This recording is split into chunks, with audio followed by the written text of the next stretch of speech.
ఇవాళ ఈ దేశంలో ఒకే ఒక్కడు కొట్లాడుతున్నాడు. రాహుల్ గాంధీ గారు బీసీల కోసం కొట్లాడుతున్న ఒకే ఒక్క నాయకుడు. బీసీలను చైతన్యపరిచి కేంద్ర ప్రభుత్వం పైన ఒత్తిడి తీసుకొచ్చి కులగణనకు ఒప్పించిన గొప్ప నాయకుడు రాహుల్ గాంధీ. మన ఇదే కృష్ణాన్ని అడుగుతున్న, కృష్ణన్న మొన్ననే భారతీయ జనతా పార్టీలను చేరినవు. మన అంతకుముందు ఇదే భారతీయ జనతా పార్టీని విమర్శించినోడివి, బీసీలకు అన్యాయం చేస్తుందని.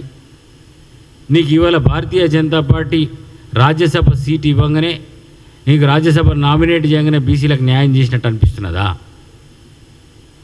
నీకు రాజ్యసభ సీట్ వస్తే సరిపోతుందా?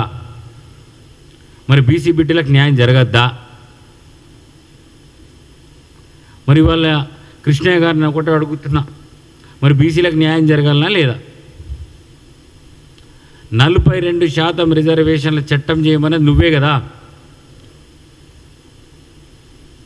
చట్టం చేసే ముందు బీసీ బిల్లు ఏ విధంగా ఉండాలి, ఏ విధమైన చర్యలు తీసుకోవాలని చెప్పి ప్రభుత్వం మీతో చర్చలు చేసిన మాట వాస్తవం కదా. దానికి మీరు రాలేరా? సెక్రటేరియట్కి వచ్చినారు కదా.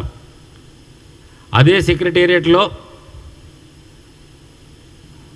పొన్నం ప్రభాకర్ గారు మంత్రిగా, మహేష్ కుమార్ గౌడ్ పిసిసి ప్రెసిడెంట్ గారు, మధు యాస్కి గారు, చాలామంది, కేశవరావు గారు, చాలామంది కాంగ్రెస్ పార్టీ నాయకులు, నేను కూడా ఉన్న దాంట్లోనే మీరు ఏమన్నారు?